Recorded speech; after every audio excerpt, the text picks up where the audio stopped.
दोस्तों, कैसे हैं आप सब। उम्मीद करती हूँ बहुत बढ़िया होंगे, मजे में होंगे। मैं भी बिल्कुल बढ़िया हूँ। तो देखिए, जैसा कि मैंने आप लोगों को प्रॉमिस किया था, DSSB-PRT पर मैंने आप लोगों के लिए एक इंट्रोडक्शन वीडियो बनाया है। तो वहां उस इंट्रोडक्शन वीडियो में मैंने आप लोगों को एग्जाम पैटर्न, सिलेबस और बुक्स के बारे में बताया था। आप सभी की बहुत इच्छा थी, यानी कि 95% स्टूडेंट्स ये चाह रहे थे कि मैडम DSSB-PRT के लिए एक पेडागोजी सीरीज स्टार्ट कर दीजिए। तो आप लोगों की इच्छा पर, डिमांड पर मैं ये सीरीज आप लोगों के लिए लेकर आ गई हूँ। तो आज का ये हमारा पहला लेक्चर रहेगा। तो देखिए, यहाँ मैं आप लोगों को क्लियर कर दूं कि DSSB ने जो है कुछ दिन पहले एक नोटिफिकेशन रिलीज किया था 16,500 वैकेंसीज का। तो उसमें जो है PRT की जो वैकेंसीज रहेंगी वो 2,000 के आसपास है। तो अभी वैकेंसीज आपकी आई नहीं है। आई होप कि अप्रैल में आ जाए। तो उसी से रिलेटेड ये सीरीज हमने स्टार्ट कर दी है, क्योंकि पेपर का प्रिपरेशन आप पहले से करेंगे तो बहुत अच्छा रहेगा। ठीक है, तो यहाँ पर हम क्या करने वाले हैं, मैं आप लोगों को पहले ही बता चुकी हूँ इंट्रोडक्शन वीडियो में। एक बार दोबारा से रिपीट कर दूं, जो न्यू स्टूडेंट्स हैं उनके लिए क्लियर हो जाएगा पॉइंट। क्योंकि यहाँ पर हम DSSB-PRT, ठीक है, PRT का जो सब्जेक्ट स्पेसिफिक सेक्शन रहेगा, सेक्शन 2, जो कि 100 मार्क्स का रहेगा, जिसमें 100 नंबर की जो है 100 नंबर की पेडागोजी आप लोगों से पूछी जाएगी। पेडागोजी में यहाँ पर क्या कहूँ कि पेडागोजी या साइकोलॉजी और टीचिंग मेथोडोलॉजी सभी इसमें इंक्लूड होंगी।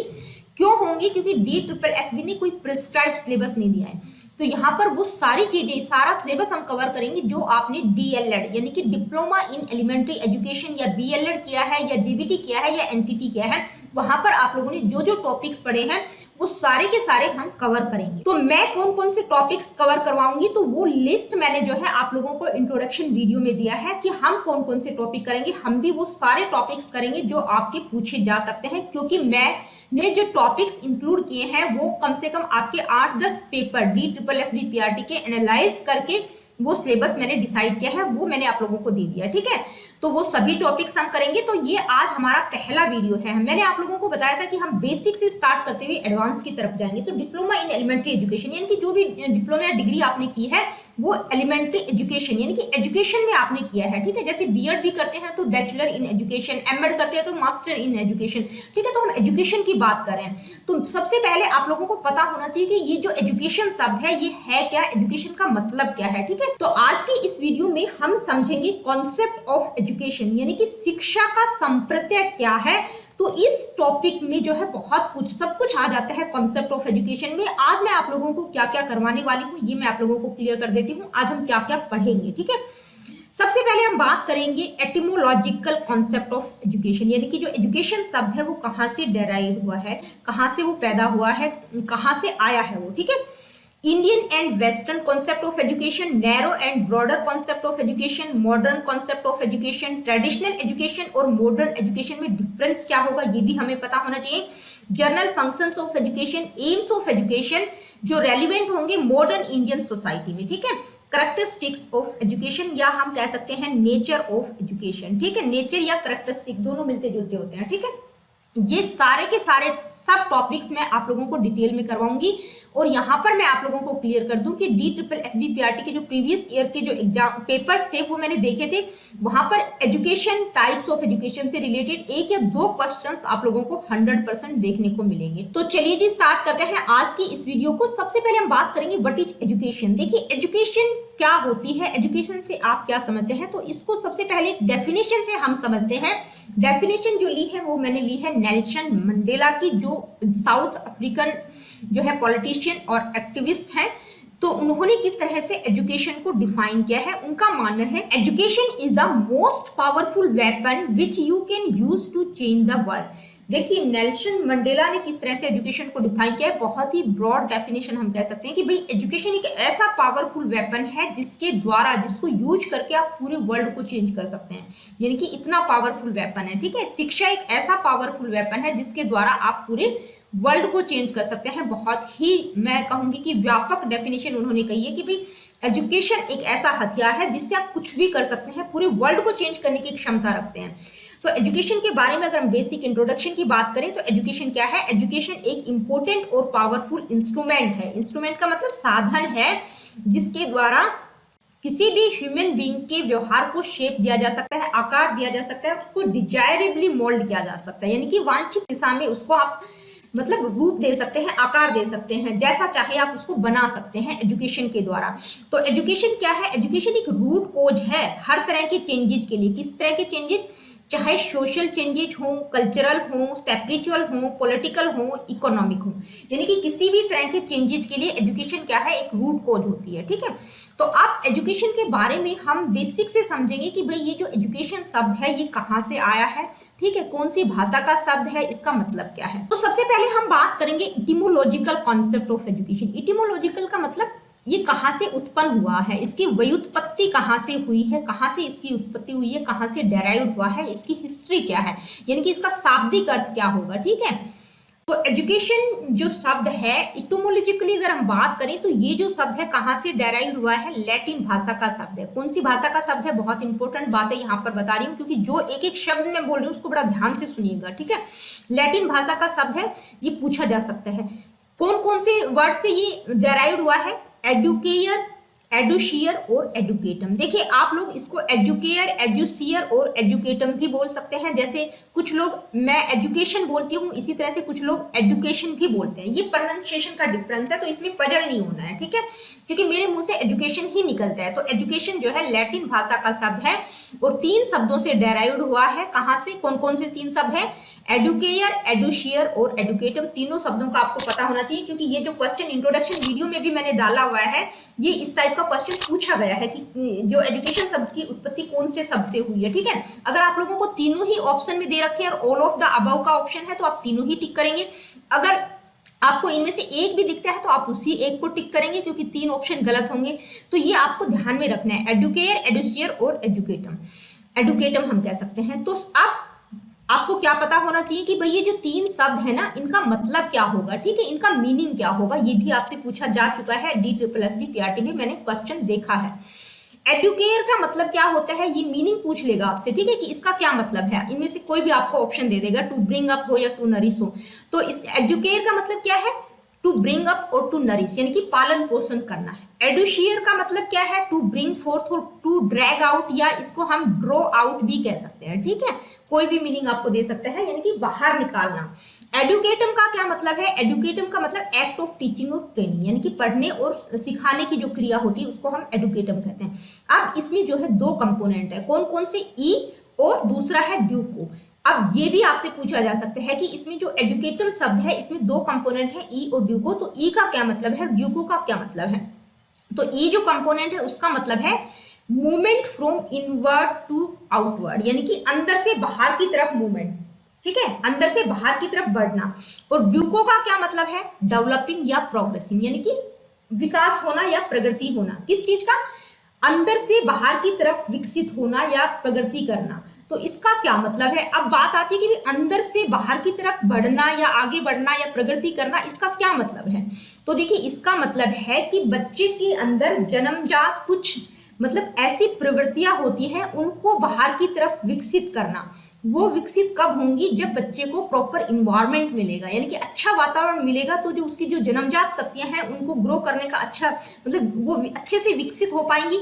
अगर इन्वायरमेंट अच्छा नहीं मिला तो वो अवांछित दिशा की तरफ भी जा सकती हैं, गलत डायरेक्शन की तरफ भी बच्चा जा सकता है। तो क्या है एजुकेशन का मतलब या एजुकेटम का मतलब क्या है? कि भाई बच्चे के अंदर जो जन्म से जन्मजात प्रवृत्तियां हैं उनको बाहर की तरफ विकसित करना। तो ये था इसका शाब्दिक मतलब क्या होगा, मतलब जो ये एजुकेशन शब्द है उसका मतलब क्या होगा। अब कई बार क्या होता है, शिक्षा शब्द भी वो दे देता है हिंदी में।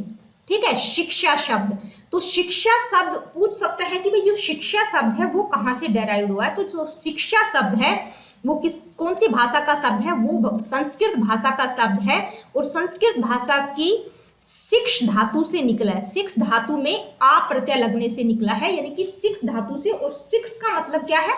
पढ़ने और पढ़ाने की क्रिया या सीखने और सिखाने की क्रिया। तो मतलब तो सेम ही है, लेकिन वो कई बार पूछ लेता है शिक्षा शब्द। ठीक है, इसी तरह से अगर आप लोगों से विद्या शब्द पूछा जा सकता है कि जो विद्या शब्द है वो भी संस्कृत भाषा की विद धातु से निकला है। विद्य का मतलब होता है जानना, नॉलेज। तो इटोमोलॉजिकल मतलब यानी कि एजुकेशन का क्या मतलब होगा अगर प्रॉपर एजुकेशन शब्द दिया हुआ है, या कई बार शिक्षा शब्द भी पूछ लेता है कि जो शिक्षा शब्द है हिंदी में जो हम यूज करते हैं शिक्षा शब्द, वो कौन सी भाषा का शब्द है। तो ये दोनों ही आपको पता होना चाहिए। अब हम आगे बढ़ते हैं, क्या बात करेंगे? इंडियन और वेस्टर्न कॉन्सेप्ट ऑफ एजुकेशन, यानी कि इंडिया में और जो पाश्चात्य सभ्यता के लोग हैं, यानी कि जो इंडिया के स्कॉलर या साइकोलॉजिस्ट हैं, उन्होंने किस तरह से एजुकेशन को डिफाइन किया है, और जो वेस्टर्न यानी कि पाश्चात्य सभ्यता के जो वेस्टर्न स्कॉलर्स हैं, उन्होंने जो है एजुकेशन को किस तरह से डिफाइन किया। ये डेफिनेशंस मैंने बहुत सारी इंक्लूड कर दी हैं। सभी डेफिनेशंस को पढ़ना मेरा मकसद नहीं है, इंक्लूड इसलिए की है क्योंकि जो स्टूडेंट बीएड एमएड करते हैं तो उनको ये डेफिनेशंस भी इंक्लूड करनी होती है। तो देखिए यहाँ पर अगर हम इंडियन कॉन्सेप्ट की बात करें तो ऋग्वेद क्या है, बहुत ही प्राचीन वेद हम कहेंगे, यानी कि 4 वेद हैं, ऋग्वेद, सामवेद, यजुर्वेद और अथर्ववेद। तो ऋग्वेद में जो है किस तरह से एजुकेशन को डिफाइन किया गया है। ऋग्वेद में कहा गया है कि education is that which makes a man self reliant and selfless, यानी कि एजुकेशन वो है जो व्यक्ति को सेल्फ रेलिएंट, आत्मविश्वासी और सेल्फलेस, निस्वार्थ बनाती है, वही एजुकेशन है। उपनिषद में क्या कहा गया है, यानी कि उपनिषदों में किस तरह से एजुकेशन को डिफाइन किया गया है। Whose end product is salvation, यानी कि आपसे पूछा जा सकता है कि साल्वेशन की बात किसके द्वारा की गई। क्यों? क्योंकि कई बार पेपर में डायरेक्ट डेफिनेशन ही दे दी जाती है और आपको 3 या 4 ऑप्शन मिलेंगे। अगर आपको डेफिनेशन आती होगी, कुछ इंपॉर्टेंट डेफिनेशन जो होती है ना, वो आपको देखने को मिल सकती हैं, ठीक है। यानी कि किसी का अच्छा वाला थॉट होता है तो वो आपको देखने को मिल जाता है, तो आपको पता होना चाहिए। ये इंपॉर्टेंट डेफिनेशंस यहाँ पर मैंने इंक्लूड किया है। यानी कि उपनिषदों में क्या कहा है, and whose end product is salvation, यानी कि मुक्ति की तरफ ले जाती है, निर्वाण ही एजुकेशन का मुख्य लक्ष्य है, ठीक है। इसी तरह से आप कौटिल्य की डेफिनेशन देख सकते हैं। इसके बाद है गांधी जी की डेफिनेशन। देखिए गांधी जी की डेफिनेशन ब्रॉड डेफिनेशन है। उन्होंने किस तरह से एजुकेशन को डिफाइन किया है। उनका मानना है कि भाई एजुकेशन क्या होती है। एजुकेशन का मतलब बच्चे या व्यक्ति के जो शरीर, मन और आत्मा में जो कुछ बेस्ट है उसको ड्रॉ आउट करना, उसको बाहर निकालना ही एजुकेशन है, ठीक है। आगे जाकिर हुसैन की आप देख सकते हैं। तो ये इंडियन कॉन्सेप्ट की हम बात करें। आगे ये क्या है, ये वेस्टर्न कॉन्सेप्ट है, यानी कि पेस्टोलॉजी हो गया, रूसो हो गया, फ्रॉबेल हो गया, इन्होंने किस तरह से एजुकेशन को डिफाइन किया है। ये 2-4 डेफिनेशन मैंने यहाँ पर इंक्लूड किया। अब वेस्टर्न कॉन्सेप्ट में जो है हम पेस्टोलॉजी की जो डेफिनेशन है ना, उसको बहुत अच्छा माना गया है, बहुत बैलेंस डेफिनेशन उन्होंने दी है। वो पेस्टोलॉजी क्या कहते हैं, education is natural, harmonious and progressive development of man's innate powers. देखिए उन्होंने क्या कहा है कि भाई मैन यानी कि व्यक्ति की जो आंतरिक प्रवृत्तियां हैं, इनेट पावर्स हैं, आंतरिक शक्तियां हैं, उनका नेचुरल, पहली बात क्या बोली है, नेचुरल डेवलपमेंट, दूसरा है हार्मोनियस डेवलपमेंट और तीसरा है प्रोग्रेसिव डेवलपमेंट। तो यहाँ पर आपको इन तीनों का मतलब पता होना चाहिए, ठीक है। नेचुरल डेवलपमेंट का मतलब भाई जो डेवलपमेंट है वो एक नेचुरल प्रक्रिया होती है, यानी कि हर बच्चा ये 3-4 स्टेजेस होती है, उन सबको पार करता है। यानी कि हर बच्चा पहले इन्फेंसी स्टेज में आएगा, उसके बाद चाइल्डहुड, एडोलेसेंस, एडल्टहुड, ठीक है। तो एक नेचुरल डेवलपमेंट है, ये सभी स्टेजेस सबको पार करनी पड़ती है। हार्मोनियस डेवलपमेंट का मतलब क्या है, हार्मोनियस का मतलब सामंजस्य पूर्ण विकास। अब सामंजस्य या हार्मोनियस का मतलब है कि भाई बच्चे का सिर्फ कॉग्निटिव डेवलपमेंट की बात उन्होंने नहीं की है, उसका फिजिकल, इमोशनल, सोशल सभी तरह का जो डेवलपमेंट होगा वो बैलेंस होना चाहिए, हार्मोनियस होना चाहिए। तीसरी बात उन्होंने की प्रोग्रेसिव डेवलपमेंट। प्रोग्रेसिव का मतलब आगे की तरफ बढ़ रहा है, यानी कि नीचे से ऊपर की तरफ जाना, यानी कि आंतरिक प्रवृत्तियां जो है आगे की तरफ ग्रो करें, ठीक है। इसके बाद रूसो की डेफिनेशन आप देख सकते हैं, यानी कि उन्होंने नेचुरल इन्वायरमेंट पर बहुत ज्यादा, प्राकृतिक वातावरण की बात उन्होंने की है, यानी कि प्रकृतिवाद की ही बात उन्होंने, यानी कि प्रकृतिवाद जो दिया गया है वो रूसो से रिलेटेड है, ठीक है। तो रूसो ने नेगेटिव एजुकेशन की भी बात की है। ये भी आपसे पूछा जा सकता है कि भाई रूसो की जो नेगेटिव एजुकेशन है वो क्या है, तो वो आप मुझे कॉमेंट करके बताएंगे कि रूसो ने जो निषेधात्मक शिक्षा की बात की है उससे आप क्या समझते हैं, वो मुझे कमेंट करके जरूर बताइएगा, ठीक है। इसके बाद फ्रॉबेल, देखिए रूसो ने किसकी बात की है, नेगेटिव एजुकेशन की। ये आपको पता होना चाहिए, छोटी छोटी बातें बता रही हूँ आपको, ये एग्जाम से रिलेटेड है। इसके बाद हम बात करेंगे फ्रॉबेल की। कई बार आप लोगों से पूछा जा सकता है कि जो किंडरगार्टन सिस्टम है वो किसके द्वारा दिया गया है, उसके इन्वेंटर कौन है, फाउंडर कौन है, किस, यानी कि किंडरगार्टन सिस्टम जो पद्धति है कि जनक कौन है, तो कौन है, फ्रॉबेल, ठीक है। उन्होंने भी एजुकेशन की बहुत अच्छी डेफिनेशन दी है, यानी कि आंतरिक टू इंटरनल टू एक्सटर्नल की बात उन्होंने की है, यानी कि आंतरिक प्रवृत्तियों को बाहर की तरफ आगे बढ़ाना, इसी तरह की बात उन्होंने एजुकेशन की है। शिक्षा एक ऐसी प्रक्रिया है जिसमें बच्चे की जो आंतरिक प्रवृत्तियां हैं उनको बाहर की तरफ धकेलना या बाहर की तरफ उनको विकसित करना। तो आई होप कि ये डेफिनेशन से भी आप लोगों को एजुकेशन का कॉन्सेप्ट क्लियर हो गया होगा। अब हम बात करेंगे narrow and broader concept of education. अब आप लोग कहेंगे कि मैडम ये क्यों डाल रहे हो, क्योंकि नैरो मीनिंग भी पूछा जा सकता है और ब्रॉडर कॉन्सेप्ट भी पूछा जा सकता है, ठीक है। तो इसलिए सारी चीजें क्लियर करने के चक्कर में मैंने ये सारी स्लाइड्स बनाई है। अब नैरो मीनिंग क्या होगा एजुकेशन का, नैरो का मतलब संकुचित शब्दों में शिक्षा से आप क्या समझते हैं, ठीक है।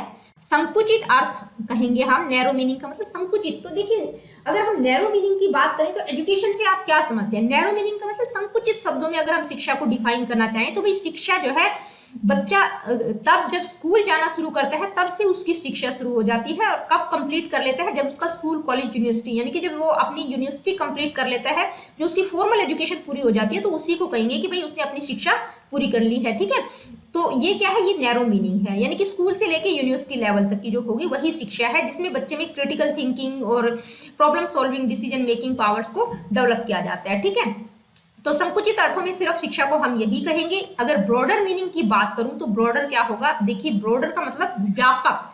ठीक है, व्यापक शब्दों में हम किस तरह से व्यापक शब्दों में, ठीक है, व्यापक शब्दों में शिक्षा को किस तरह से डिफाइन किया जा सकता है? तो देखिए ब्रॉडर लेवल पर अगर हम बात करें तो एजुकेशन क्या है?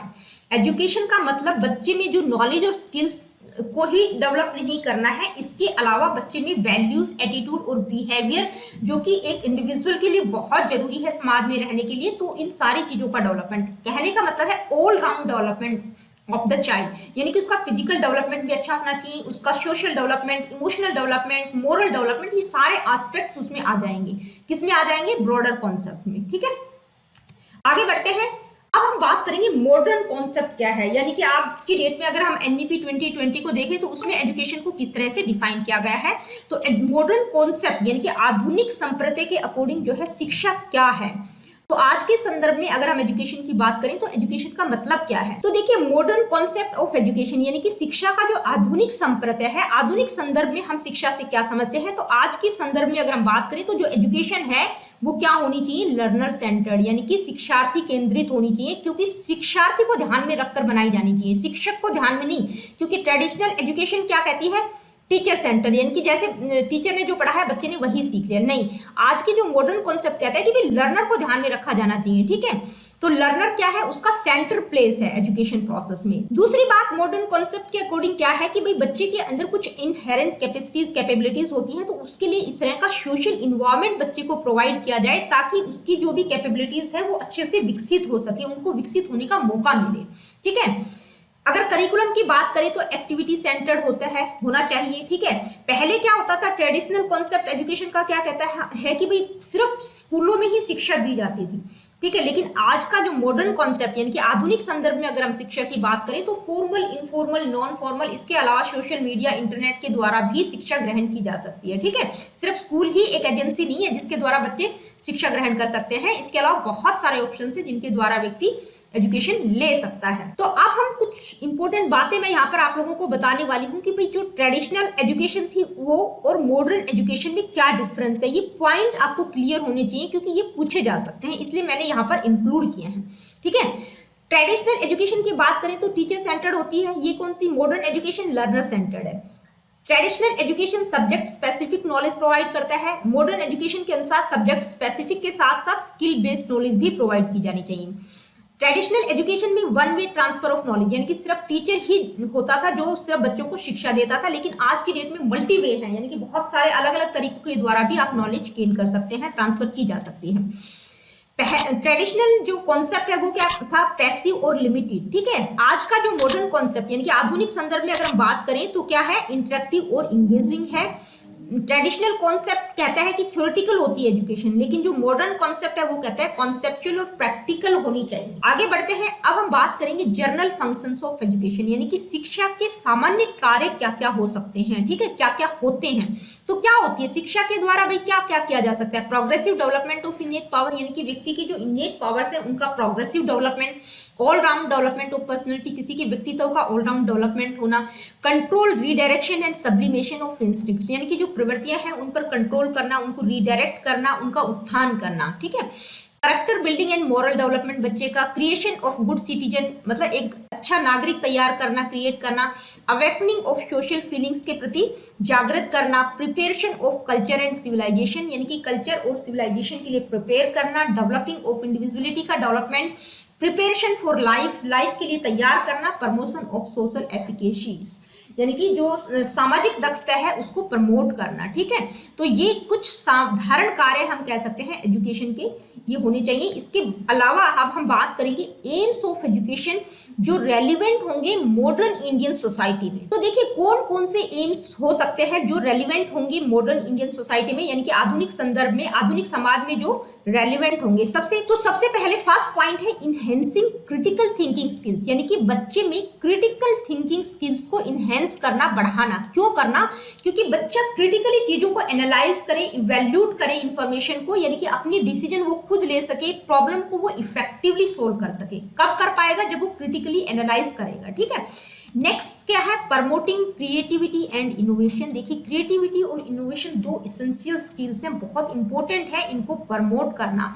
और इनको प्रमोट करने के लिए दूसरी इंपॉर्टेंट बात है कि भाई बच्चों को इस तरह की अपॉर्चुनिटीज प्रोवाइड की जानी चाहिए ताकि वो जो है अपने इंटरेस्ट और पैशन को एक्सप्लोर कर सके। क्योंकि अगर अपॉर्चुनिटीज नहीं मिलेंगी बच्चों को तो वो उनका जो इंटरेस्ट या पैशन किसी फील्ड में होगा तो वो दबकर रह जाएगा, ठीक है। तो बहुत इंपॉर्टेंट है उनको एक्सप्लोर करने के लिए क्या होनी चाहिए? अपॉर्चुनिटीज प्रोवाइड की जानी चाहिए।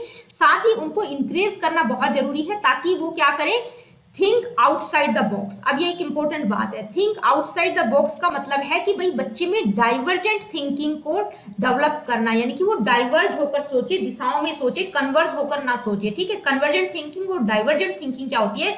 ये दोनों तरह की थिंकिंग क्रिएटिविटी से रिलेटेड है। इस पर ऑलरेडी मेरा एक वीडियो है, क्रिएटिविटी की जो प्लेलिस्ट होगी उसमें आप वहां पर जाकर अच्छे से डाइवर्जेंट थिंकिंग को या थिंक आउटसाइड द बॉक्स, यानी कि एक बॉक्स से बाहर सोचना, यानी कि एक कन्वर्जेंट थिंकिंग की बात नहीं कर रहे हैं, डाइवर्ज होकर अलग अलग दिशाओं में, यानी कि एक ही क्वेश्चंस के बहुत सारे आंसर्स ढूंढना, वो होती है डाइवर्जेंट थिंकिंग। नेक्स्ट है इंक्रीजिंग सोशल रिस्पॉन्सिबिलिटी। देखिए सोशल रिस्पॉन्सिबिलिटीज के लिए इंक्रीज करना, क्योंकि मॉडर्न इंडियन सोसाइटी में जो है बहुत सारे सोशल और इन्वायरमेंटल चैलेंजेज होते हैं, जैसे पॉवर्टी हो गया, इनइक्वलिटी हो गया या क्लाइमेट चेंज हो गया, ठीक है। तो ये कुछ सोशल इश्यूज हैं। तो एजुकेशन का एम होना चाहिए कि भाई सोशली रिस्पॉन्सिबल सिटीजन्स को क्रिएट करें, यानी कि जो सिटीजन हो वो अपनी सोशल रिस्पॉन्सिबिलिटीज को समझे, अपने रोल और रिस्पॉन्सिबिलिटीज के प्रति अवेयर रहें ताकि ये इस तरह के जो चैलेंजेज हैं उन पर काबू पाया जा सके, ठीक है। आगे बढ़ते हैं, देखते हैं नेक्स्ट एम क्या होगा। तो नेक्स्ट है डेवलपिंग टेक्नोलॉजिकल प्रोफिशिएंसी, यानी कि जो तकनीकी दक्षता है उसको डेवलप करना बच्चों में बहुत इंपॉर्टेंट है। क्यों है? क्योंकि आज का जो युग है वो क्या है? डिजिटल युग है, ठीक है। तो इसमें बहुत इंपॉर्टेंट है कि बच्चों में जो है जो भी टेक्नोलॉजिकल स्किल्स और नॉलेज है उसको आगे की तरफ बढ़ाना, ताकि जो रैपिडली चेंजिंग वर्ल्ड है और कॉम्पिटिटिव वर्ल्ड है उसमें वो आगे बढ़ सके, सक्सेस पा सके। नेक्स्ट है fostering cultural awareness and sensitivity. देखिए कल्चरल यानी कि संस्कृति के प्रति अवेयरनेस और सेंसिटिविटी को फोस्टर किया जाए, बढ़ावा दिया जाए। क्यों दिया जाए? क्योंकि जो इंडिया है वो एक डाइवर्स कंट्री है, यानी कि हमारे देश में कल्चर जो है बहुत विविधताओं वाला कल्चर हम कहेंगे, अलग अलग सांस्कृतिक विविधताओं वाले लोग यहाँ पर रहते हैं। तो एक एजुकेशन का बहुत इंपॉर्टेंट एम हम कह सकते हैं कि भाई कल्चरल अवेयरनेस और सेंसिटिविटी को फोस्टर किया जाए स्टूडेंट्स में। इसके लिए उनको इस तरह की अपॉर्चुनिटीज दी जाए ताकि वो अलग अलग कल्चर, लैंग्वेज और ट्रेडिशंस को भी सीखें। तो अगर वो अलग अलग कल्चर, लैंग्वेज और ट्रेडिशन को सीखेंगे तो इससे क्या होगा कि उनमें किस तरह की सेंस डेवलप होगी? Respect and appreciation for diversity, यानी कि विविधता के प्रति वो रिस्पेक्ट और एप्रिसिएशन की जो फीलिंग होगी वो उनमें डेवलप होगी। तो बहुत इंपॉर्टेंट है fostering cultural awareness and sensitivity. इसके बाद है प्रमोटिंग लाइफ लॉन्ग लर्निंग। देखिए लाइफ लॉन्ग लर्निंग को प्रमोट करना बहुत इंपॉर्टेंट एम है एजुकेशन का। क्यों? क्योंकि भाई जो एजुकेशन होती है वो क्या है? एक कॉन्टिन्यूस प्रोसेस होती है, व्यक्ति जीवन पर्यंत सीखता है। जैसे डेवलपमेंट में हम बात करते हैं ना कि डेवलपमेंट क्या है? एक निरंतर चलने वाली प्रक्रिया है। तो एजुकेशन भी जो है जन्म से जब बच्चा जब पैदा होता है तब से उसकी एजुकेशन स्टार्ट हो जाती है, जब तक वो मर नहीं जाता तब तक वो कुछ ना कुछ सीखता रहता है। तो बहुत इंपॉर्टेंट है लाइफ लॉन्ग लर्निंग। किसमें हेल्प करती है? यानी कि हर इंडिविजुअल की, क्योंकि वो न्यू सिचुएशंस में अपने आप को अडेप्ट कर सकता है, अपने आप को अनुकूलित कर सकता है न्यू सिचुएशंस और चैलेंजेस के प्रति, और उसके कैरियर के लिए भी रेलिवेंट रहेगी। और जो भी उसका ग्रोथ और डेवलपमेंट होगा एज ए इंडिविजुअल, उसका ग्रोथ और डेवलपमेंट होगा वो भी कंटिन्यू रहेगा। तो लाइफ लॉन्ग लर्निंग को प्रमोट करना ये भी एजुकेशन का एक इंपॉर्टेंट एम है जो कि रेलिवेंट होगा मॉडर्न इंडियन सोसाइटी में। तो ये कुछ एम्स हमने पढ़े। अब हम बात करेंगे कैरेक्टरिस्टिक्स ऑफ एजुकेशन, या हम कह सकते हैं नेचर ऑफ एजुकेशन, या नेचर एंड कैरेक्टरिस्टिक दोनों भी कह सकते हैं, ठीक है। यानी कि शिक्षा की विशेषताएं और प्रकृति क्या होगी। ठीक है, तो शिक्षा की विशेषताएं क्या होंगी ये आप लोग जो है हमने जो कुछ भी अभी तक पढ़ा है वहां से भी एनालाइज करके जो है आप पॉइंट्स बना सकते हैं। यहाँ पर भी मैं आप लोगों को कुछ मेन मेन पॉइंट बता देती हूँ। तो फर्स्ट है पर्पसफुल। पर्पसफुल का मतलब भाई एजुकेशन का कोई ना कोई पर्पज है। ठीक है, क्या पर्पज होगा कि इंडिविजुअल्स जो है यानी कि जो व्यक्ति हैं उनको चैलेंजेस और अपॉर्चुनिटीज को वो फेस करना सीखे पर्सनल और प्रोफेशनल लाइफ में। यानी कि उनकी जो भी पर्सनल और प्रोफेशनल लाइफ में उनके सामने जो भी अपॉर्चुनिटीज आए या किसी तरह के चैलेंजेस आए तो उनको वो फेस करना सीखे। लाइफ लॉन्ग है, बिल्कुल है, क्योंकि एजुकेशन एक लाइफ लॉन्ग प्रोसेस है, कभी कंप्लीट नहीं होती। यानी कि फॉर्मल एजुकेशन की हम यहाँ पर बात नहीं करें। ठीक है, फॉर्मल एजुकेशन कंप्लीट हो जाती है जब बच्चा अपनी स्कूल कॉलेज कंप्लीट कर लेता है, लेकिन ब्रॉडर सेंस में अगर हम बात करें तो ये कॉन्टिन्यूस रहती है। कॉन्टिन्यूस प्रोसेस हम कहेंगे, यानी कि निरंतर चलने वाली प्रक्रिया है। यानी कि बच्चा जो है जब जन्म लेता है तब से लेके उसकी मृत्यु नहीं हो जाती तब तक वो चलती रहती है। नेक्स्ट है यूनिवर्सल है। यूनिवर्सल का मतलब सार्वभौमिक है। ठीक है, सार्वभौमिक है, बिल्कुल है, क्योंकि सभी इंडिविजुअल्स के लिए अवेलेबल है। कोई किसी भी बैकग्राउंड का हो, किसी सोशो इकोनॉमिक स्टेटस का हो, तो हर व्यक्ति का एक फंडामेंटल राइट है एजुकेशन। तो एजुकेशन क्या है, सार्वभौमिक है। नेक्स्ट है डायनेमिक है। डायनेमिक है का मतलब गतिशील है, चेंजेबल है। ठीक है, गतिशील है।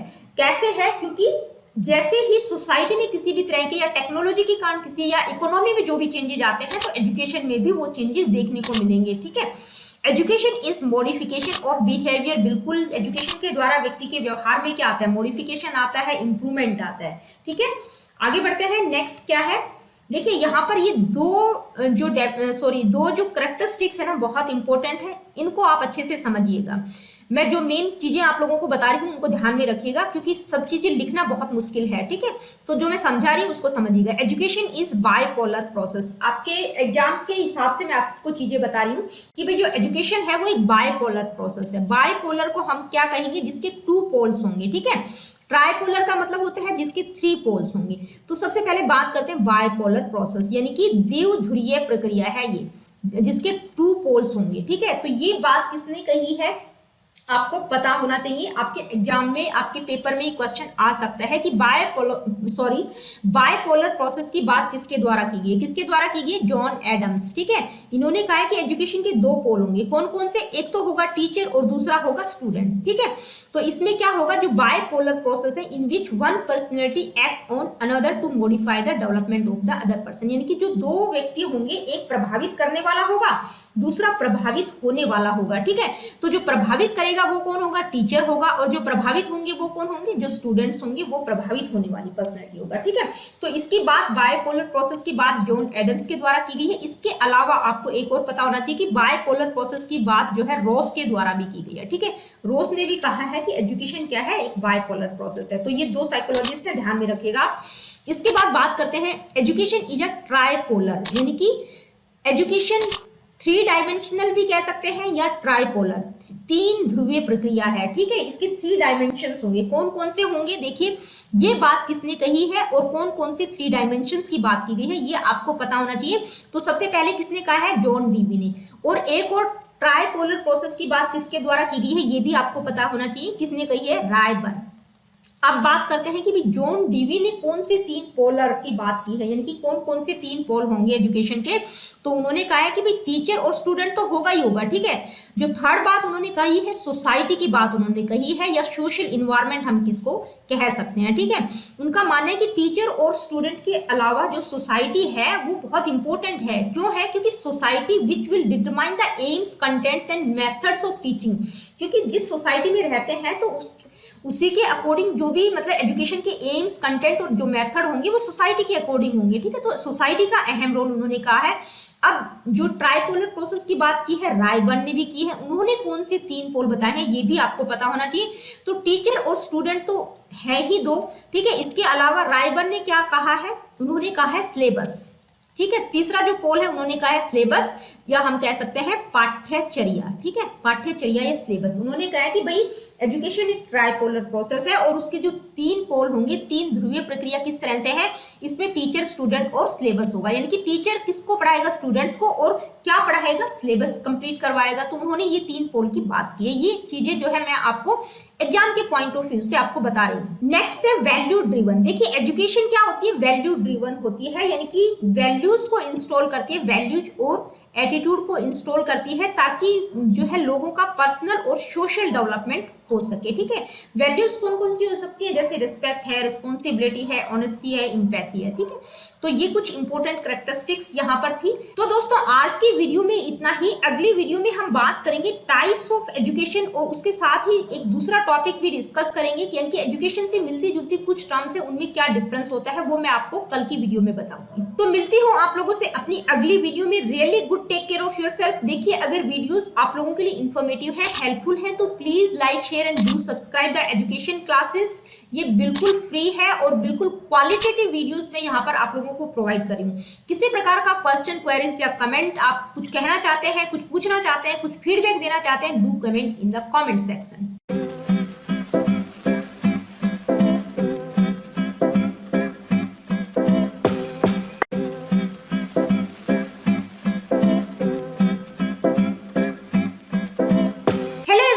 Welcome back to my YouTube channel. दोस्तों कैसे हैं आप सब, उम्मीद करती हूँ बहुत बढ़िया होंगे, मजे में होंगे। मैं भी बिल्कुल बढ़िया हूँ। तो जैसा कि आप सभी जानते हैं, हमने DSSB PRT से रिलेटेड एक पेडागोजी सीरीज स्टार्ट की है।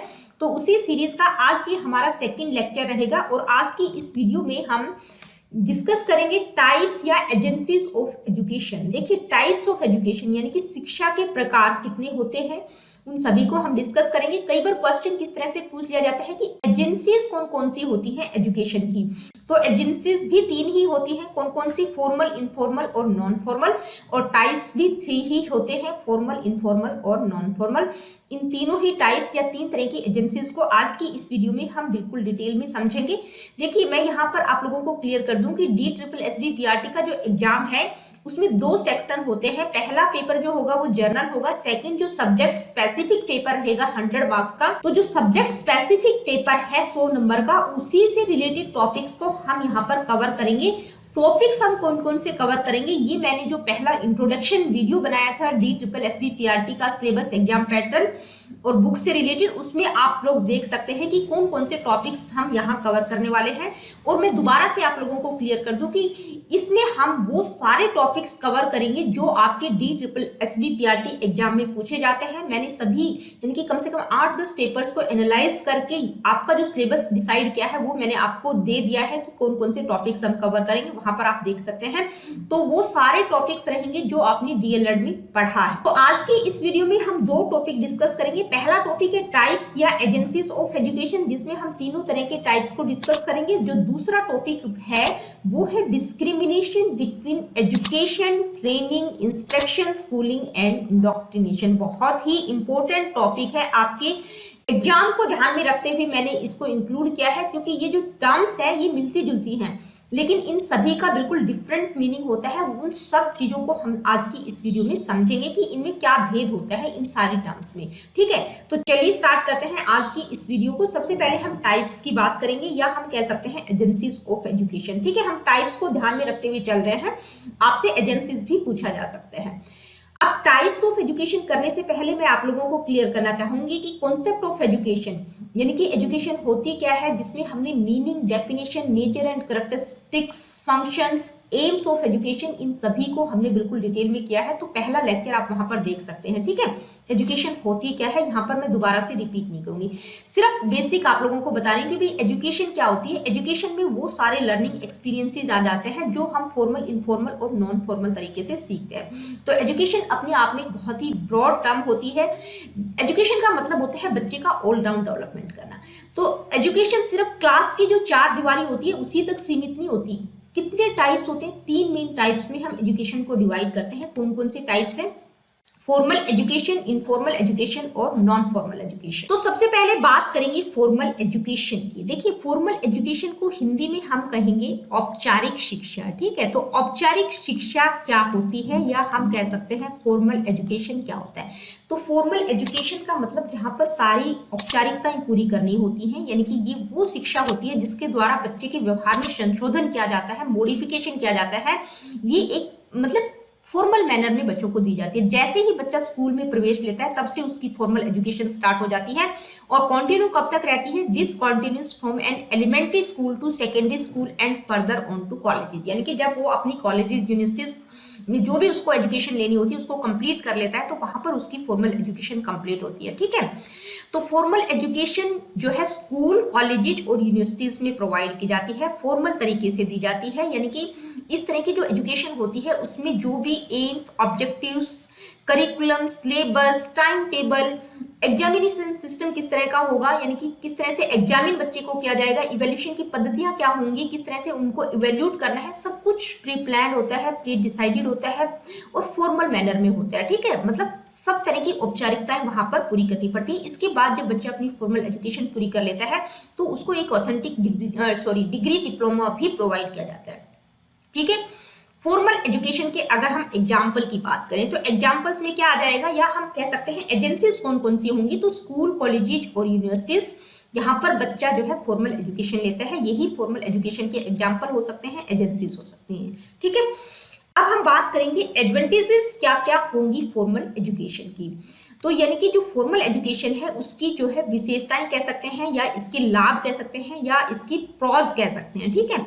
तो क्या क्या होंगी एडवांटेजेस, ये क्या होती है भाई, ऑर्गेनाइज्ड होती है, इसका प्रॉपर शेड्यूल होता है, ठीक है, स्टेप बाय स्टेप होती है, बिल्कुल सिस्टमेटिक तरीके से होती है। ये एक तरह की बेसिक नॉलेज है जो हर इंडिविजुअल को एक्वायर करनी बहुत जरूरी होती है। अगर वो कहीं पर भी यानी कि बाहर कहीं पर भी जॉब वगैरह के लिए अप्लाई करता है तो बहुत इंपॉर्टेंट होती है फॉर्मल एजुकेशन, ठीक है। इट इज सर्टिफाइड, देखिए सर्टिफाइड होती है, ठीक है। ये नहीं है कि कोई भी फेक डिग्री या डिप्लोमा आपको मिलेगा। फॉर्मल एजुकेशन जो ग्रहण करते हैं वो बिल्कुल सर्टिफाइड होती है और जो भी टीचर एजुकेटर होते हैं वो क्या होते हैं, प्रोफेशनल्स होते हैं। इसके बाद अगर हम डिसएडवांटेजेस की बात करें, क्योंकि हर चीज के अगर पॉजिटिव पॉइंट्स होते हैं तो कुछ ना कुछ नेगेटिव पॉइंट्स भी होते हैं। तो डिसएडवांटेजेस हम कह सकते हैं या कौन हम इसके कह सकते हैं फॉर्मल एजुकेशन के, यानी कि इसकी क्या क्या हानियां होंगी। Sometimes brilliant students get bored because of the long tenure of academic session. देखिए कई बार क्या होता है कि जो ब्रिलियंट बच्चे होते हैं, जो इंटेलिजेंट होते हैं, जिनका आईक्यू लेवल बहुत हाई होता है, तो वो बोर हो जाते हैं क्योंकि एकेडमिक सेशन जो है बहुत बड़ा होता है, लंबा होता है, पूरे 1 साल का होता है, ठीक है। Exams and grades can sometimes lead to stress and anxiety, बहुत ही इंपॉर्टेंट डिसएडवांटेज हम इसकी कह सकते हैं। देखिए बच्चे जो है प्रेशर ले लेते हैं, आप लोगों ने देखा होगा 10th 12th या किसी कॉम्पिटिटिव एग्जाम की जब वो तैयारी करते हैं तो जो एग्जाम्स का टेंशन होता है उसके कारण वो क्या करते हैं, स्ट्रेस और एंजाइटी ले लेते हैं। बहुत सारे ऐसे फैक्टर्स घटित हो जाते हैं जो कि नहीं होने चाहिए। बहुत सारे बच्चे सुसाइड वगैरह भी कर लेते हैं इसके कारण। तो ये एक इसका बहुत बड़ा डिसएडवांटेज हम कहेंगे। कॉस्टली होती है क्योंकि हर बच्चा भाई सभी पेरेंट्स इतनी फी पे नहीं कर पाते। रिजिड होती है, सब कुछ प्री डिसाइड प्री प्लान होता है। फ्लेक्सिबिलिटी यहाँ पर कुछ नहीं होती, जो कुछ सिलेबस करिकुलम होता है वो पूरे एकेडमिक सेशन के दौरान पूरा करवाया जाता है, ठीक है। तो फ्लेक्सिबिलिटी हम इसमें नहीं कह सकते। तो जो फॉर्मल एजुकेशन होती है वो रिजिड होती है। नेक्स्ट है an unprofessional and non standardised education system में also cause wastage of time and money. देखिए कई बार क्या होता है, जो प्राइवेट स्कूल्स होते हैं वो पैसे बचाने के चक्कर में जो है अनप्रोफेशनल टीचर्स को रख लेते हैं, एजुकेशन सिस्टम को मेंटेन नहीं रखते, यानी कि स्टैंडर्डाइज एजुकेशन बच्चों को वहां पर क्वालिटेटिव एजुकेशन वहां पर अगर बच्चों को नहीं दी जाती है तो इससे क्या होता है, टाइम और मनी दोनों का वेस्टेज होता है। तो ये भी एक ड्रॉबैक है इसका।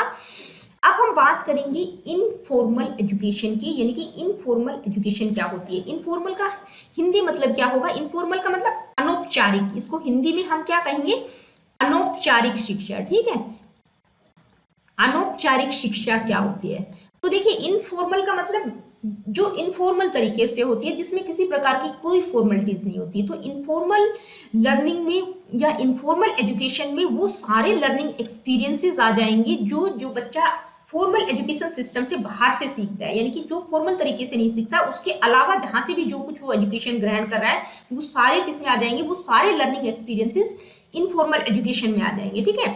तो इनफॉर्मल एजुकेशन में वो सारे लर्निंग एक्सपीरियंसेस आ जाएंगे जो बच्चा अपनी फैमिली से सीखता है, अपने फ्रेंड से सीखता है, अपने आसपास के लोगों से, बच्चों से सीखता है, जहाँ पर वो जिस कम्युनिटी में रह रहा है वहाँ से कुछ एक्वायर करता है। तो वो सारी एक्टिविटीज़, जो सारी चीज़ें, या फिर अपने पर्सनल इंटरेस्ट के कारण जो है सोशल मीडिया वगैरह से, अपनी हॉबीज़ के कारण कुछ एक्टिविटीज़ में इंगेज रह के जो चीज़ें सीखता है, वो सारी चीज़ें किस में आएंगी? इनफॉर्मल एजुकेशन में आ जाएंगी। यानी कि जो कुछ फॉर्मल एजुकेशन से बाहर की चीज़ें होंगी, जो कहीं से भी बच्चा ग्रहण कर रहा है, वो सारी एजुकेशन क्या होगी? इनफॉर्मल होगी। वो सारे एक्सपीरियंसेस क्या होंगे? इनफॉर्मल एजुकेशन के अंतर्गत आएंगे।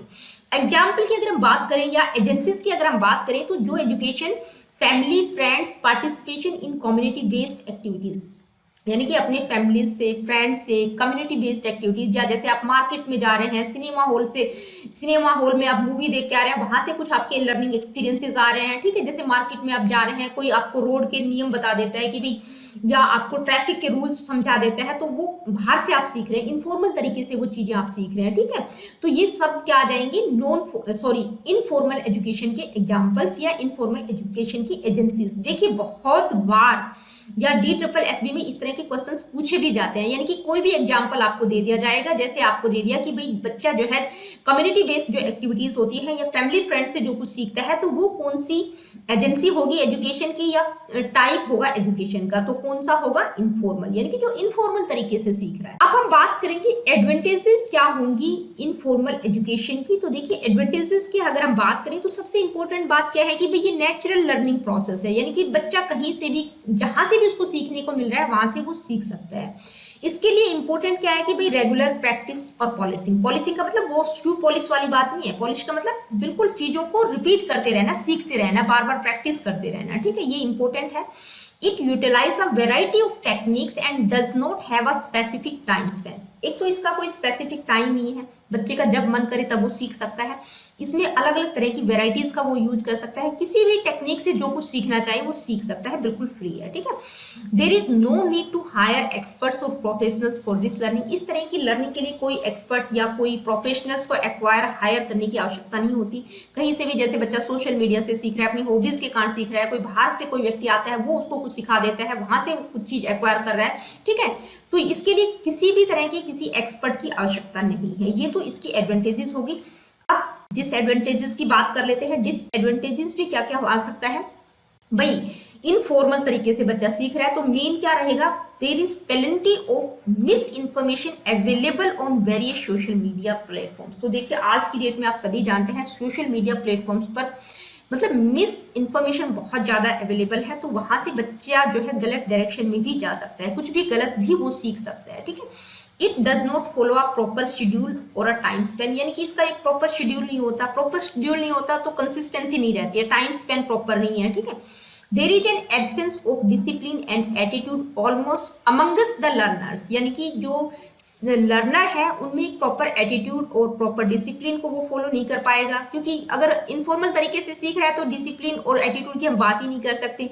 Results are highly unpredictable. देखिए जो रिजल्ट्स होंगे इस तरह के एजुकेशन के वो अनप्रिडिक्टेबल होंगे, ठीक है। कुछ भी नहीं कहा सकता कि बच्चा अच्छी डायरेक्शन में भी जा सकता है और गलत में भी जा सकता है, क्योंकि कहीं से भी वो कुछ भी चीज सीख रहा है, फॉर्मल तरीके से उसको कुछ भी प्रोवाइड नहीं किया जा रहा। तो ये कुछ डिसएडवांटेजेस होती हैं इनफॉर्मल एजुकेशन की। इसके अलावा और भी होंगी, यहाँ पर मैंने लिमिटेड डाली है। अब हम बात करेंगे नॉन फॉर्मल एजुकेशन की। तो देखिए नॉन फॉर्मल एजुकेशन क्या होती है, सबसे पहले आप लोगों को पता होना चाहिए। हिंदी में हम इसको क्या कहेंगे? गैर औपचारिक शब्द इसके लिए हम यूज करते हैं, गैर औपचारिक शिक्षा, ठीक है। गैर औपचारिक शिक्षा हम कहेंगे, या अंशौपचारिक शिक्षा भी कह सकते हैं, या निरौपचारिक शिक्षा भी हिंदी में हम इसको कह सकते हैं, ठीक है।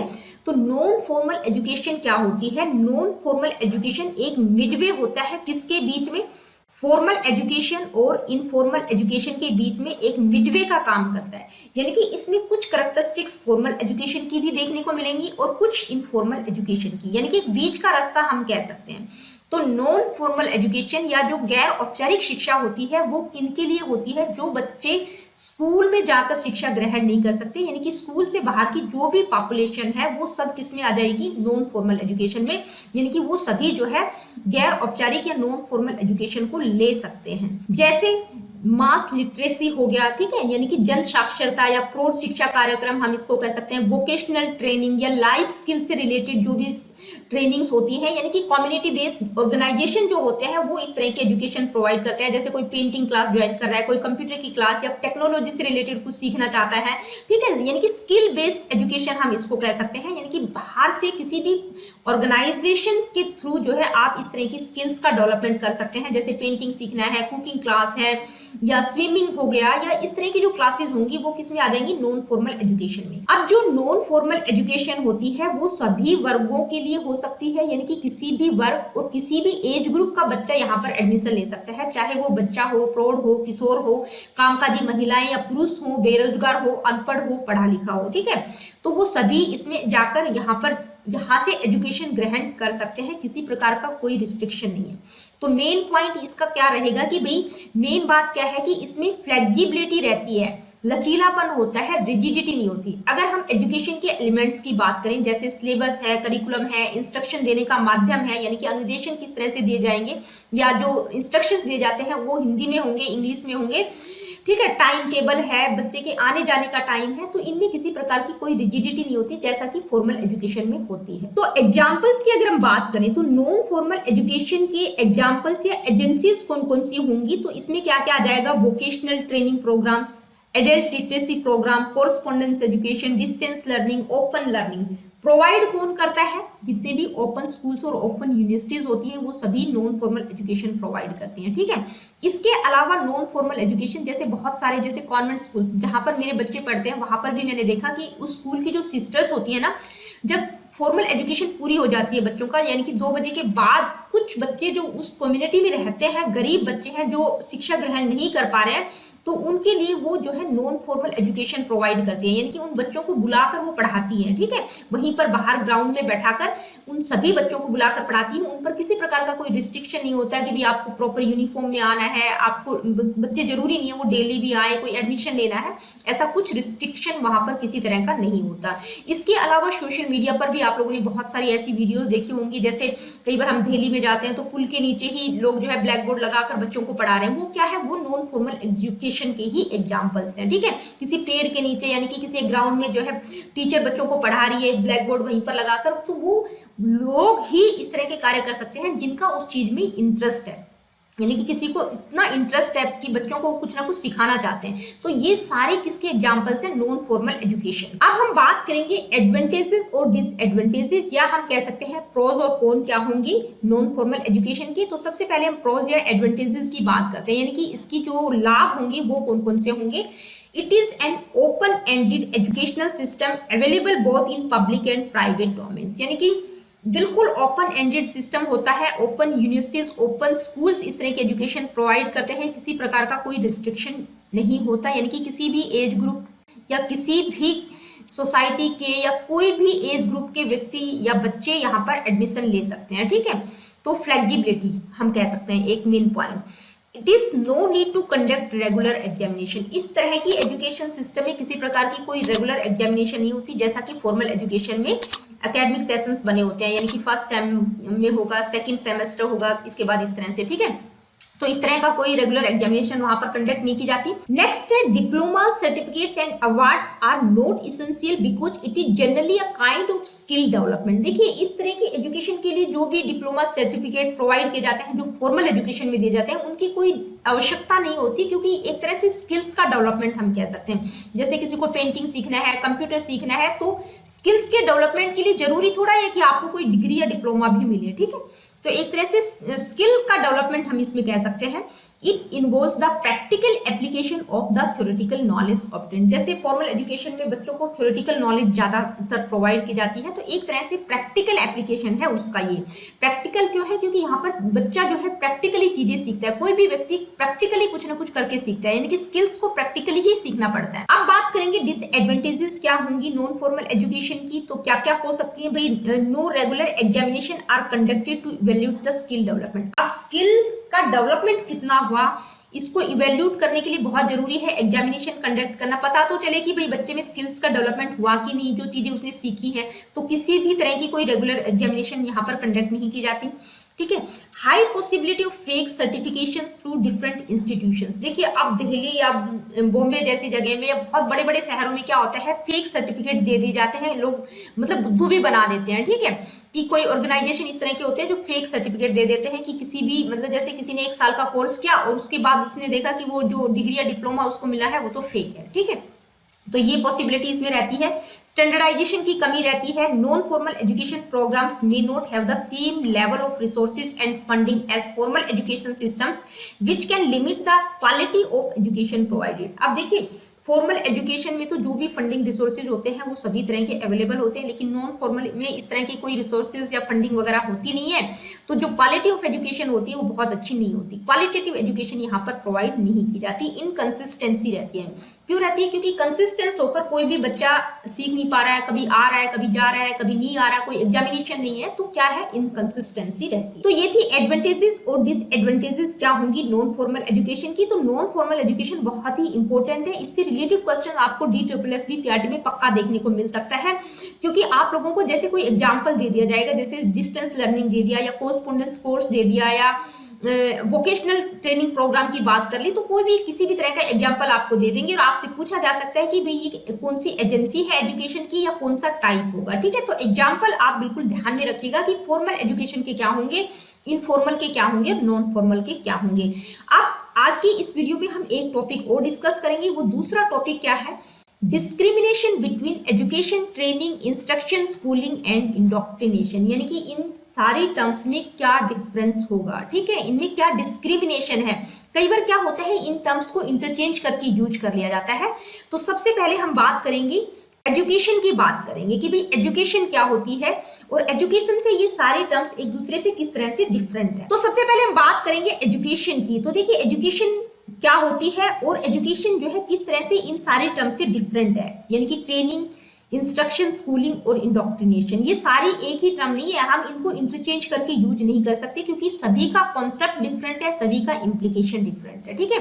तो सबसे पहले हम बात करते हैं एजुकेशन की। तो एजुकेशन क्या है, एजुकेशन तो एक बहुत ब्रॉड टर्म है, तो जिसमें बच्चे का ऑल राउंड डेवलपमेंट आ जाता है, यानी कि बच्चे की हर एस्पेक्ट का डेवलपमेंट, उसका physical development, social development, emotional development, cognitive development, moral development, ये सारे एस्पेक्ट्स उसमें आ जाएंगे, यानी कि बच्चे का ऑल राउंड डेवलपमेंट होता है। यहाँ पर जो भी बच्चा नॉलेज, स्किल्स को एक्वायर करता है, वैल्यूज को एक्वायर करता है, जो भी लर्निंग एक्सपीरियंसेस फॉर्मल और इनफॉर्मल तरीके से सीखता है, वो सभी क्या आ जाएंगे, वो सभी किस में आ जाएंगे, एजुकेशन में, ठीक है। तो एजुकेशन अपने आप में एक बहुत ही ब्रॉड टर्म है। अब देखिए ट्रेनिंग क्या होती है, इन टर्म्स में डिफरेंस क्या है, वो बेसिक चीजें आपको पकड़नी है। तो ट्रेनिंग क्या होती है, training refers to the process of providing practical skills और नॉलेज, ठीक है। यानी कि ट्रेनिंग में क्या होता है, करके सीखा जाता है, यानी कि प्रैक्टिकल नॉलेज होती है, प्रैक्टिकली व्यक्ति करके चीजों को सीखता है और किन चीजों को, यानी कि किसी स्पेसिफिक टास्क और ड्यूटीज को इफेक्टिवली वो पूरा कर सके, इसलिए जो है ट्रेनिंग की आवश्यकता होती है। जैसे आप लोगों ने देखा होगा, जैसे फौज वगैरह में बच्चे भर्ती होते हैं, जैसे कोई बच्चा आर्मी में भर्ती हो गया तो वो एक पर्टिकुलर टास्क के लिए वहां पर हुआ है, ठीक है, तो उसकी पूरी की पूरी 1 साल की ट्रेनिंग होती है कि भाई आपको क्या क्या ड्यूटीज करनी है। जैसे उसको अगर फायरिंग करना है तो प्रैक्टिकली फायरिंग करना उसको वहां पर सिखाया जाता है, ठीक है। तो जो ट्रेनिंग होती है उसमें चीजें प्रैक्टिकली करके दिखाई जाती है, जैसे यानी कि और क्या होता है, यानी कि इसके लिए क्या होता है कि भाई जो स्किल्स जरूरी है उन पर फोकस किया जाता है कि कोई पर्टिकुलर टास्क या पर्टिकुलर जॉब के लिए जिस स्किल की जरूरत है वो स्किल बच्चों को वहां पर प्रैक्टिकली सिखाई जाती है। जैसे बच्चे को मशीनरी को अगर ऑपरेट करना है तो प्रैक्टिकली उसको मशीन को ऑपरेट करके सिखाया जाएगा, या सॉफ्टवेयर प्रोग्राम को उसको ऑपरेट करना है, या सेफ्टी प्रोटोकॉल्स को फॉलो करना है तो उनके प्रॉपर रूल्स होते हैं और उनको प्रैक्टिकली उनको वहां पर सिखाया जाता है।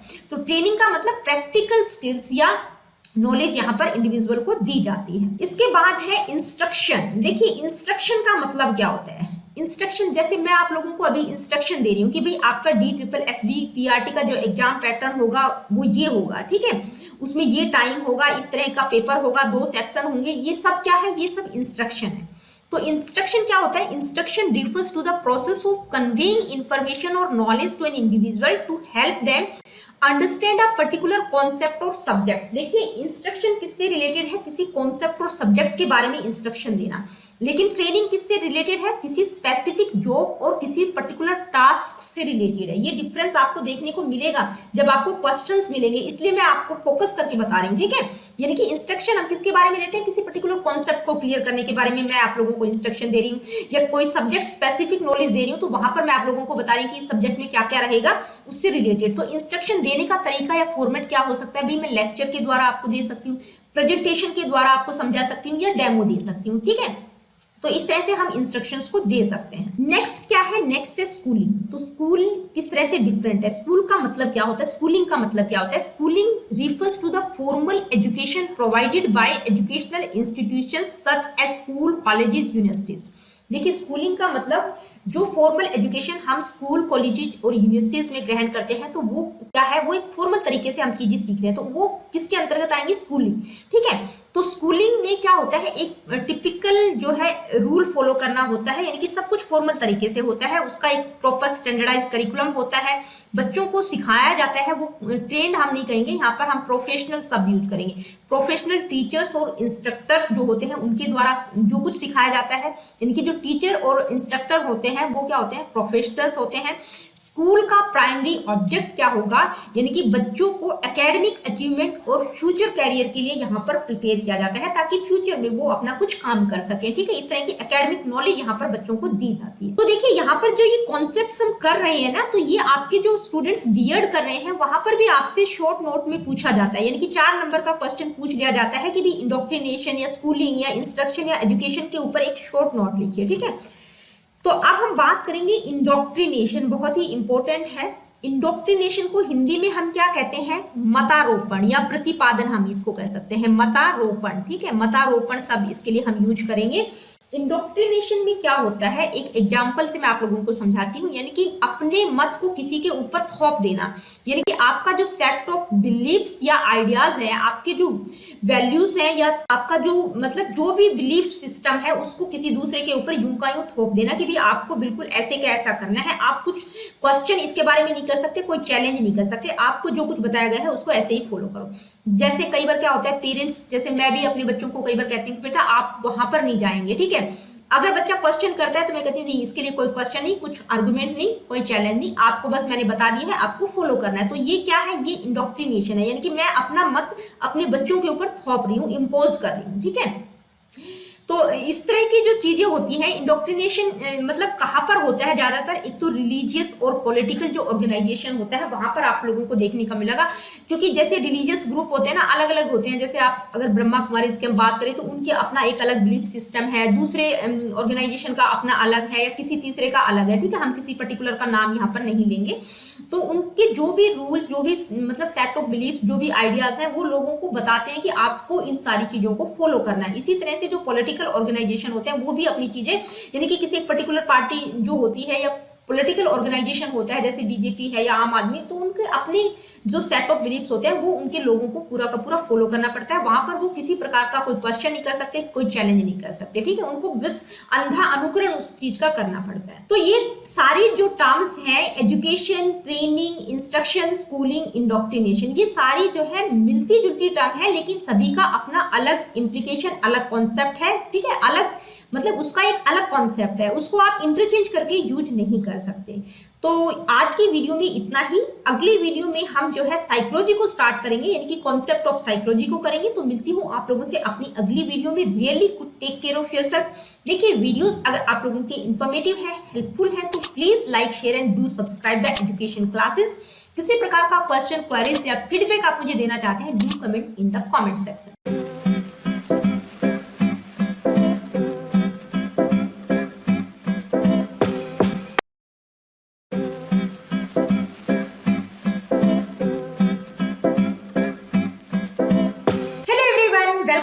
YouTube channel. दोस्तों कैसे हैं आप सब, उम्मीद करती हूँ बहुत बढ़िया होंगे, मजे में होंगे। मैं भी बिल्कुल बढ़िया हूँ। तो जैसा कि आप सभी जानते हैं, हमने DSSB-PRT से रिलेटेड एक पेडागोजी सीरीज स्टार्ट की है।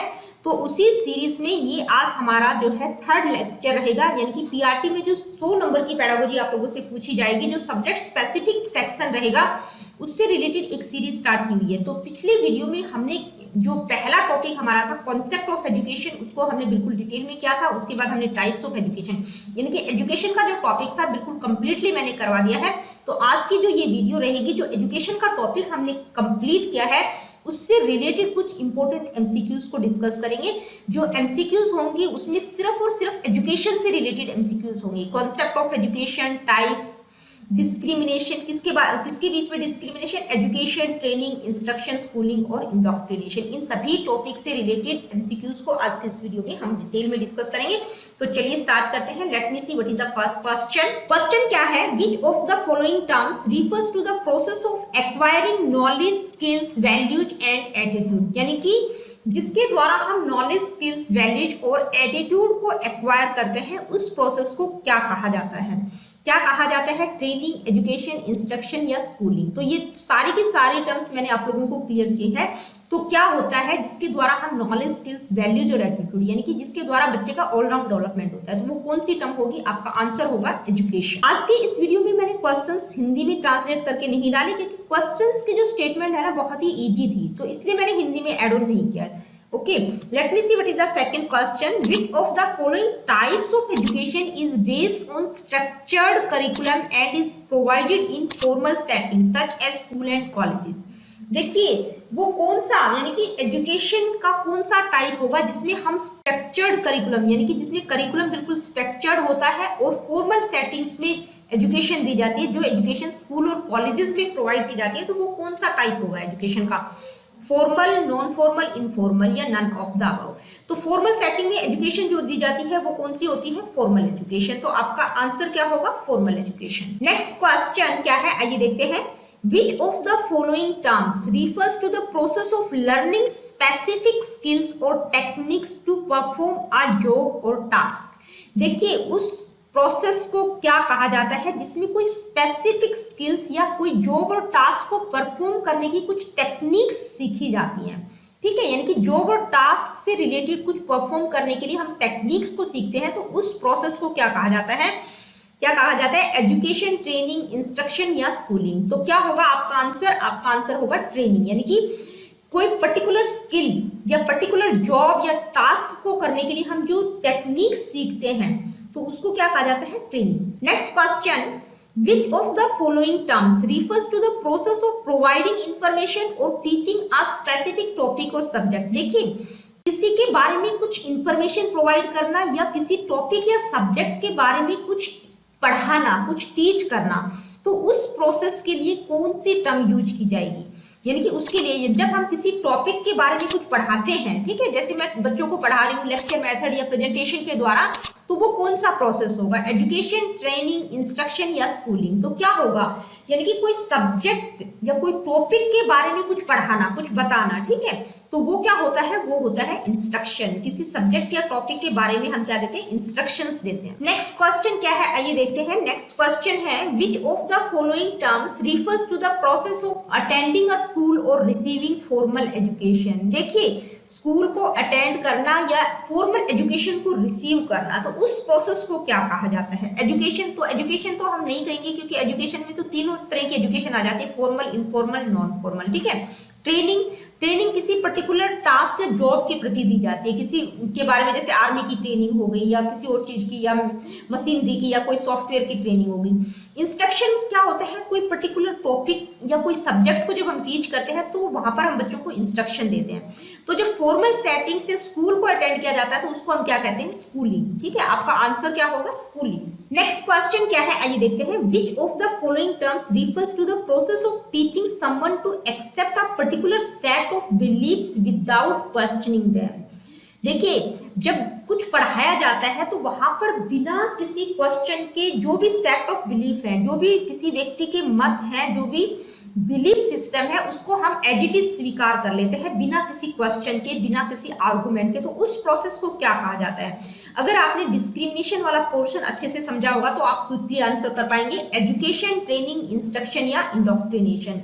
तो जहां पर हम उसको क्या कहा जाता है? इंडोक्ट्रिनेशन, जहां पर हम किसी प्रकार का अपना क्वेश्चन नहीं रखते, कोई आर्गुमेंट नहीं करते, ठीक है, चैलेंज नहीं करते हैं, यानी कि जो भी सेट ऑफ बिलीफ है उसको एज इट इज स्वीकार कर लेते हैं, उसको हम क्या कहते हैं? इंडोक्ट्रिनेशन। नेक्स्ट क्वेश्चन क्या है? Which of the following is a characteristic of education. देखिए एजुकेशन की करेक्टरिस्टिक्स पूछी गई है। लाइफ लॉन्ग प्रोसेस होता है, बिल्कुल होता है। कॉन्टिन्यूस प्रोसेस होता है, डायनेमिक होता है, ऑल ऑफ द अबव। तो क्या होगा, सारी ही करेक्टरिस्टिक्स ठीक है, तो all of the above. Late me see what is the next question. Which of the following types of education is not based on a structured curriculum and is typically provided through life experiences? देखिए type of education की बात की गई है, यानी कि जिसमें एक स्ट्रक्चर्ड करिकुलम नहीं होता, नहीं की बात की गई है, और जो हम एक्सपीरियंसेस के द्वारा ग्रहण करते हैं, तो वो कौन सी एजुकेशन होगी? तो फॉर्मल एजुकेशन होगी नहीं, क्योंकि फॉर्मल सेटिंग स्कूल कॉलेज में दी जाने वाली एजुकेशन को हम फॉर्मल एजुकेशन कहते हैं। कौन सी होगी? Informal education. आपका option number B correct. Let me see what is the next question. देखिए नेक्स्ट क्वेश्चन है, which of the following types of education is designed to meet the specific needs of individuals and communities. यानी कि वो शिक्षा का कौन सा प्रकार होगा जिसमें क्या होता है, किसी भी इंडिविजुअल और कम्युनिटीज की जो स्पेसिफिक नीड्स को ध्यान में रखकर जो डिजाइन की जाती है, वो कौन सी एजुकेशन होगी? तो फॉर्मल एजुकेशन स्कूल कॉलेज यानी कि वो स्ट्रक्चर्ड होती है, उसका एक स्ट्रक्चर्ड करिकुलम होता है। इनफॉर्मल एजुकेशन वो होती है जो हम इनफॉर्मल तरीके से, यानी कि अपने फैमिली फ्रेंड्स के द्वारा जो भी हम सीख जाते हैं एक्सपीरियंसेस के द्वारा, ठीक है। नॉन फॉर्मल एजुकेशन क्या होती है, जिसमें किसी भी इंडिविजुअल की जो स्पेसिफिक नीड्स या कम्युनिटीज की जो स्पेसिफिक नीड्स होती है उनको ध्यान में रखकर जो डिजाइन की जाती है। जो फॉर्मल और इनफॉर्मल के बीच का जो रास्ता होता है उसको हम क्या कहते हैं? Non formal education. तो नॉन फॉर्मल एजुकेशन में देखा जाता है कि किसी भी इंडिविजुअल की जो स्पेसिफिक नीड्स या कम्युनिटीज की जो नीड होंगी उनको ध्यान में रखा जाता है, तो कौन सी होगी? Non formal education. Next question है, which of the following terms refers to the process of discriminating against individuals based on their race, gender और अदर कैरेक्टरिस्टिक्स। देखिए किसी इंडिविजुअल, किसी व्यक्ति को जो है रेस, जेंडर और दूसरी कैरेक्टरिस्टिक्स के आधार पर डिस्क्रिमिनेट करने के प्रोसेस को क्या कहा जाएगा? तो उस प्रोसेस को हम क्या कहेंगे? यानी कि किसी व्यक्ति को बिल्कुल धर्म, जाति, लिंग के आधार पर अलग कर दिया है, ठीक है, तो उसको हम क्या कहेंगे? डिस्क्रिमिनेशन, प्रेजुडाइज, रेसिज्म या सेक्सिज्म। तो उसको हम क्या कहेंगे? डिस्क्रिमिनेशन ही कहेंगे, ठीक है, डिस्क्रिमिनेट उसको कर दिया गया है। नेक्स्ट क्वेश्चन क्या है, आइए देखते हैं। Which of the following is a characteristic of effective education? देखिए इफेक्टिव एजुकेशन की कैरेक्टरिस्टिक बतानी है, यानी कि किस तरह से कौन सी कैरेक्टरिस्टिक होगी जिसको हम कह सकते हैं कि भाई ये इफेक्टिव एजुकेशन की है, ठीक है। वैल्यू ड्रिवन, कॉन्टेक्सचुअल, कोलैबोरेटिव, तो ये सारी ही क्या होंगी? इफेक्टिव एजुकेशन की कैरेक्टरिस्टिक्स हैं। तो आपका ऑप्शन नंबर क्या होगा? डी करेक्ट होगा, all of the above. Next question है, which of the following terms refers to the process of acquiring knowledge and skills through self directed learning? देखिए उस प्रोसेस को क्या कहा जाएगा जिसमें व्यक्ति जो है नॉलेज और स्किल्स को अपनी खुद की, मतलब सेल्फ डायरेक्टेड लर्निंग के द्वारा एक्वायर करता है, अपनी खुद की डायरेक्शन में जो एक्वायर करता है उसको क्या कहा जाएगा? Formal education, informal, non formal या ऑटोडिडक्टिज्म। तो देखिए जो खुद यानी कि सेल्फ डायरेक्टेड लर्निंग के द्वारा जो नॉलेज और स्किल्स एक्वायर की जाती है उसको हम क्या कहते हैं? Autodidactism. Let me see what is the next question. Which of the following is not a type of education? देखिए कौन सा एजुकेशन का टाइप नहीं है, नहीं की बात की गई है। Formal, informal, non formal, all of the above are types of education. तो देखिए आपका ऑप्शन नंबर डी ही करेक्ट होगा, क्योंकि थोड़ा सा क्वेश्चन में मिसप्रिंट है, क्योंकि नहीं वाला तो कोई है ही नहीं, क्योंकि सारे ही एजुकेशन के टाइप्स होंगे, ठीक है। तो क्वेश्चन में एक गलत ऑप्शन होना चाहिए था, वो यहाँ पर इंक्लूड नहीं है, ठीक है। नेक्स्ट क्वेश्चन क्या है, आइए देखते हैं। Which of the following is an example of formal education? यानी कि इनमें से बताना है कि कौन सा फॉर्मल एजुकेशन का एग्जाम्पल है। तो फॉर्मल एजुकेशन होती क्या है, अगर वो आपने समझा होगा तो आप बिल्कुल क्विकली बता पाएंगे। Taking a cooking class at community centre. देखिए कम्युनिटी सेंटर में जो कुकिंग क्लास है उनको अटेंड करना, वो किस तरह की एजुकेशन होगी? वो होती है नॉन फॉर्मल एजुकेशन, ठीक है। किस तरह की होती है? Non formal. Learning how to play an instrument from a family members. तो यहाँ पर फैमिली मेंबर की जब हम बात करते हैं कि घर में ही सीखना कि भाई एक इंस्ट्रूमेंट को किस तरह से प्ले करते हैं, वो कौन सी है? इनफॉर्मल एजुकेशन, ठीक है। अटेंडिंग अ प्राइवेट स्कूल, ये फॉर्मल एजुकेशन, यानी कि जो स्कूल कॉलेजेस में हम शिक्षा ग्रहण करते हैं वो क्या होगी? वो होती है फॉर्मल एजुकेशन। तो आपका ऑप्शन नंबर सी करेक्ट होगा। Watching educational videos on YouTube, तो ये भी क्या है? ये इनफॉर्मल एजुकेशन में आ जाएगा, यानी कि अपने घर पर ही बैठकर हम यूट्यूब से वीडियोस को देख रहे हैं, ठीक। Late me see what is the next question. Which of the following is an example of non formal education, इनमें से कौन सा जो है एक नॉन फॉर्मल एजुकेशन का एग्जाम्पल होगा। देखिए आप लोगों से जो है एजुकेशन से रिलेटेड 1 या 2 क्वेश्चंस पक्का देखने को मिलेंगे, तो टाइप्स और उनके एग्जाम्पल्स को आप बिल्कुल अच्छे से कीजिएगा। अटेंडिंग अ यूनिवर्सिटी, तो ये किस टाइप का एग्जाम्पल होगा, ये फॉर्मल एजुकेशन का, ठीक है। टेकिंग एन ऑनलाइन कोर्स, ये भी क्या है, फॉर्मल एजुकेशन, यानी कि फॉर्मल सेटिंग्स में ही होती है। Attending a workshop on a specific skill, देखिए किसी स्पेसिफिक स्किल को सीखने के लिए कोई वर्कशॉप अटेंड करना, ये क्या है, ये आपका नॉन फॉर्मल एजुकेशन का एग्जाम्पल है, तो आपका ऑप्शन नंबर सी करेक्ट होगा।